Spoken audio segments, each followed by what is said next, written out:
આમોદ વિકાસના નામે ભ્રષ્ટાચારનો કાળો કાદવ, ખુલ્લી ગટરો, ખખડધજ રોડ, ભ્રષ્ટાચારનો પર્દાફાશ, તંત્રની બેદરકારીથી પ્રજાની બરબાદી. ભ્રષ્ટાચારના કાદવમાં ખૂંપેલા અને તંત્રની બેદરકારીનો જીવંત પુરાવો બની ગયેલ આમોદ નેશનલ હાઈવે નંબર 64 હવે પ્રજા માટે જાણે મોતનો કૂવો બની ગયો છે. કરોડો રૂપિયા નાખ્યા છતાં આ હાઈવે વરસાદના પહેલા જ છાંટામાં ધોવાઈ જતા વિકાસના નામે ચાલી રહેલ ખેલનો પર્દાફાશ થયો હતો. મુખ્ય માર્ગથી લઈને સર્વિસ રોડ સુધી જ્યાં નજર નાખો ત્યાં ખાડાઓના સામ્રાજ્ય વચ્ચે રાહદારીઓ અને વાહન ચાલકો દરરોજ જીવના જોખમે મુસાફરી કરવા મજબૂર છે. શું આને વિકાસ કહેવાય? પ્રથમ 13 કરોડ અને પછી વધુ 7 કરોડના ખર્ચે એમ કુલ 20 કરોડના આંધળા ખર્ચે બનેલ આ નેશનલ હાઈવે 64 નૈઋત્યના વરસાદની એક જ ઝલકમાં કેવી રીતે ધોવાઈ ગયો તે સવાલ સીધો જવાબદારોની નિયત ઉપર ઉઠાવે છે. આ માત્ર નિર્માણની નિષ્ફળતા નથી, આ ખુલ્લો ભ્રષ્ટાચાર છે જે સરકારી તિજોરીને તળિયો દેખાડી રહ્યો છે અને પ્રજાની પૈસાનું રીતસરનું શોષણ કરી રહ્યો છે. ગાંધીનગર ટ્રિબ્યુનલ કોર્ટમાં દાખલ થયેલી ફરિયાદ સૂચવે છે કે આ કોઈ સામાન્ય બેદરકારી નથી, પરંતુ જાણી જોઈને કરાયેલો ગુનો છે. આ હાઈવેને માત્ર ધોવાઈ જતો રોડ નહીં, પરંતુ ભ્રષ્ટાચારનો રાજમાર્ગ પણ કહી શકાય. વાહન ચાલકોના ટ્રાફિકથી બચવા માટે બનાવેલી ફૂટપાથ આજે રાહદારીઓ માટે નરક બની ગઈ છે. ઠેર ઠેર તૂટેલી ફૂટપાથ અને તેની નીચે ખુલ્લી પડેલી જીવલેણ ગટરો સ્વચ્છતા અભિયાન અને સુરક્ષિત ભારતના દાવાઓને કચરાપેટીમાં નાખી રહી છે. આ ખુલ્લી ગટરોમાં શું કોઈ નિર્દોષ બાળક, વૃદ્ધ નાગરિક પડે અને પોતાનો જીવ ગુમાવે પછી જ તંત્રની ઊંઘ ઉડશે? શું કોઈ અપંગ થાય કે જીવ ગુમાવે પછી જ અધિકારીઓના પેટનું પાણી હાલશે? આ પ્રજાના જીવ સાથેના સીધા ચેડા છે. ઠેર ઠેર કાદવ, કીચડ, ઉડતી ધૂળની ડમરીઓ અને ઊંડા ખાડાઓને કારણે નાના મોટા અકસ્માતો તો જાણે રોજિંદા બની ગયા છે, પરંતુ મોટા અકસ્માતની રાહ જોવાઈ રહી છે. આમોદ નેશનલ હાઈવે 64ની આ શરમજનક હાલત બદલ જવાબદાર કોણ? શું ફક્ત ટેન્ડર પાસ કરનારા, કોન્ટ્રાક્ટર આપનારા કે નિર્માણ કરનારા જ જવાબદાર છે? શું આ બધું જોયા છતાં આંખ આડા કરનાર અધિકારીઓ અને નેતાઓ જવાબદાર નથી?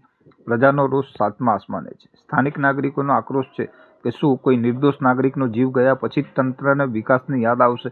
શું સરકારી અધિકારીઓ અને નેતાઓ ફક્ત કાગળ પરની કાર્યવાહી કરીને સંતોષ માનશે કે પછી ખરેખર જનહિતમાં નક્કર પગલાં લેશે?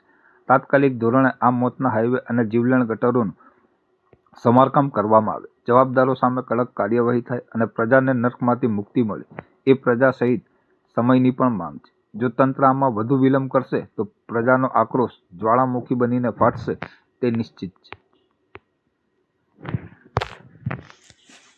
કાકા તમારું? મારું નામ પ્રવીણભાઈ પટેલ. શું સમસ્યા છે તમારી? સમસ્યા છે આ 2 વર્ષથી આ ગટર તૂટેલી છે પણ કોઈ જોતું નથી ને ઘણીવાર નગરપાલિકાને જાણ કરી છે. કોને જાણ કરી છે તમે? નગરપાલિકામાં. નગરપાલિકામાં કેટલા સમયથી કરી છે? આ 2 વર્ષ જેવું થઈ ગયું તો કોઈ કામગીરી થતી નથી? ના, કોઈ નથી થતી. તો શું કહેવા માંગો તમે નગરપાલિકાને? નગરપાલિકાને કે આ બરાબર કમ્પ્લીટ કરતી હે તો સારું કહેવાય, નકર આમાં કોઈ છોકરું બોકરું પડી જાય એની જવાબદારી કોની? રોજ છોકરા અહીંથી ચાલતા ચાલતા જાય છે. નાના આડું ઉપરથી નીચેથી જાય તો ઉપરથી જાય તો ઉપર ગટન ઉપર જાય તો એક છોકરો પડી જતો હતો, 2-3 ગટો પહેરા બી મોબાઈલ રેકોર્ડિંગ બી છે કેમેરાનું. અહીંથી ઉપર છોકરા જાય તો ચાલે કઈ જાય ચાલવાનો રસ્તો નથી, પણ રોડ પર કાઢું છે ને ઉપર ગટર તૂટલી છે. 2 વર્ષથી કીધું કે આવા વર્ષ કોઈ જોવા નથી આવતું નગરપાલિકા. તમે કોઈને રજૂઆત કરેલી છે? રજૂઆત કરી નગરપાલિકામાં જે 2 સભ્યો એમને બધાને કીધું છે તો જોવા નથી આવતું. 2-3 વાર આવીને ફોટા પાડી ગયેલા છે અને વાસ પણ બહુ આવે છે.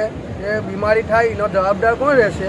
ઉનાળામાં એટલી વાસ મારતી હતી, મચ્છરો બી બહુ હતા તો જોવા નથી આવતું. ઉનાળે 2 વર્ષથી વચ્ચે થવા આવ્યું, 2-3 વર્ષથી અમે કીધું અમારે એક જ કામ કરાવું કે આ ગટરનું ઢાંકા કમ્પ્લીટ કામ કરાવી દેવાનો નગરપાલિકાને વિનંતી છે. હા, અમે જાતે ઢાંક્યું. અમે આ શોપિંગના 3-4 જણ જઈ અમે જાતે ઢાંકીને બધું કમ્પ્લીટ મૂક્યું. અહીં કચરો બી વાળવા નથી આવતા, કચરો બી ગોતીઓ કંઈ નહીં જાય ને છાણ વાળ હોય ને જાતે અમે સાફ કરી લે. ઉપર કચરો બી એટલું પડ્યો છે તો ઉપરથી બી નથી લેવા આવતા. એ જ નથી જતા કે તમે કહો જેને કહેવો એવું કહે તો કોને કહેવાનું? અમારે એટલી સહાય છે કે આ કચરો કમ્પ્લીટ સાફ થાય ને આ ગટરનું કામ પૂરું થઈ જાય, બસ એટલે અમારે થાય છે.